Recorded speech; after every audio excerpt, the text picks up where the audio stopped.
सामाजिक न्यायमंत्री संजय शिरसाट साहेब आपल्यासोबत आहे. साहेब, डॉक्टर बाबासाहेब आंबेडकर यांची 135वी जयंती मोठ्या उत्साहात साजरी होते. आज तुम्ही या ठिकाणी पोहोचलात. बरेचसे विचारसुद्धा या ठिकाणी मुख्यमंत्री, उपमुख्यमंत्री, राज्यपालांनी मांडले. कशा पद्धतीनं देशभरामध्ये हा उत्सव साजरा केला जातो? बाबासाहेब आंबेडकरांची जयंती ही देशभरामध्ये न सांगता न चुकता प्रत्येक समाज बांधव, प्रत्येक नागरिक हा जल्लोषात साजरी करत असतो. बाबासाहेबांची घटना, बाबासाहेबांची त्यांनी दिलेलं योगदान, त्या ज्या घटनेच्या आधारावर देश चालतोय, तर त्याला अभिवादन करायला प्रत्येक नागरिक हा उत्सुक असतो. तुम्ही जर पाहत असाल, दरवर्षी या गर्दीमध्ये वाढ होते.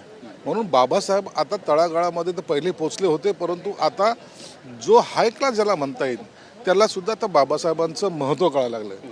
म्हणून बाबासाहेब आहेत म्हणून आम्ही आहोत ही भावना आता प्रत्येक भारतीयाच्या मनामध्ये आहे. आणि बाबासाहेबचं एक वैशिष्ट्य, त्यांनी सगळ्यात प्रथमतः देशाला सन्मान दिलेला आहे. माझा देश पहिला, म्हणून असा देशभक्त आहे बाबासाहेब. फक्त घटना लिहिलं हे नाही, तर त्याने देशभक्ती जी त्यांच्यात जी होती ठासून, ती सुद्धा लोकांकडे पोहोचवलेली आहे. म्हणून ह्या बाबासाहेबांना आजच्या दिवशी प्रत्येक माणूस हा सण म्हणून साजरा करतो. नक्कीच. तुम्ही जे 2 वर्षामध्ये काम केलेलं आहे समाज कल्याण विभागामध्ये, त्याच्यासाठी तुम्ही नेमकं काय काम केलं याच्यासाठी एका पुस्तकाचं सुद्धा आज विमोचन केलं. भरत कदम यांनी हे पुस्तक लिहिलेलं आहे. समाज नायक अशा पद्धतीनं तुम्हाला संबोधलं जातं आहे. कशा पद्धतीनं तुमची काय प्रतिक्रिया आणि कशा पद्धतीनं पाहताय? नाही, मला जेव्हा हे विभाग देण्यात आला, या खात्याचा मी मंत्री झालो, तर आपण समाजासाठी काय करू शकतो का आणि काय केलं आहे हे लोकांकडे गेलं पाहिजे. फक्त घोषणा नाही, तर ॲक्च्युली काम किती झालं हे दाखवण्याचा मी प्रयत्न केलेला आहे. हा वर्षभराचा कालावधी. आता या पुढच्या वर्षामध्ये याच्यामध्ये 100 पटीने वाढ होणार आहे. कारण की अस्तित्वात येणारं काम हे आता 1 वर्षामध्ये तुम्हाला दिसून येईल. सोशल मीडियावर राज ठाकरे यांनी एक पोस्ट टाकली आणि त्यांनी म्हटलं आहे की DJ लावण्यापेक्षा जयंती अशा पद्धतीनं साजरी करण्यापेक्षा बाबासाहेबांचे जे विचार आहेत, त्यांनी जी पुस्तकं मांडलेली आहेत, त्यांनी जे विचार मांडलेले आहेत, त्याचा कुठेतरी गाजावाजा झाला पाहिजे. ते लोकांपर्यंत पोहोचलं पाहिजे. नाहीतर सत्तापीपासून नेते येतात जातात आणि अशाच पद्धतीनं समाज मागे राहतो.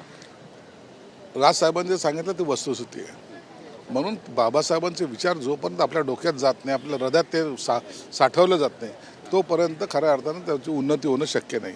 म्हणून बाबासाहेबांचे विचार हा हे प्रत्येक धर्मियासाठी, कोणत्या एका जातीसाठी नाही, तर प्रत्येक धर्मियासाठी महत्त्वाचे आहेत आणि ते विचार त्यांनी अंगीकरण केलेच पाहिजे. नक्कीच. भोंदू अशोक खरात प्रकरणामध्ये पण नवनवीन माहिती समोर येते आणि तिथले जे IG आहेत दत्ता कराळे, त्यांनी सुद्धा त्यांना फोन केल्याची माहिती आहे. त्यांच्याशी संबंध होते असं अंजलीताई दमाने म्हणतात. एक एक करून सगळे पुरावे जे ते अंजलीताई समोर आणतात, प्रकरणाची व्याप्ती वाढते.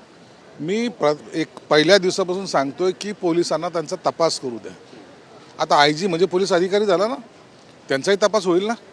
म्हणून ह्या सगळ्या तपासाला जी काही गती मिळते, त्या गती कुठं ब्रेक होता कामा नये.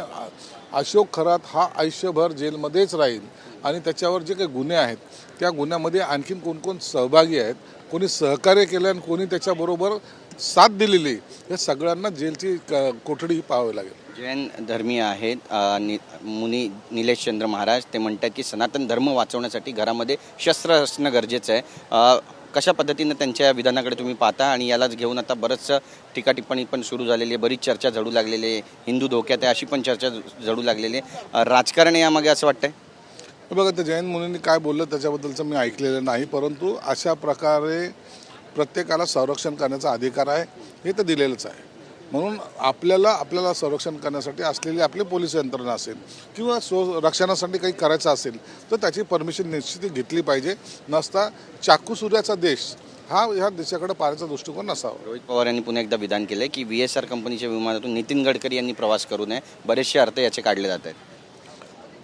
त्याचे अर्थ काय करतात आता रोहित पवार हा भविष्यवाणी का करतो हे त्यालाच माहिती, त्यावर भाष्य करणं उचित नाही.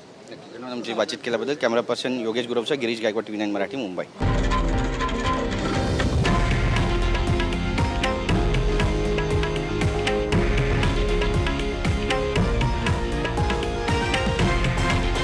हे आहे देशातील नंबर 1 न्यूज नेटवर्क आणि आपण पाहत आहात TV9 मराठी, एकमेव.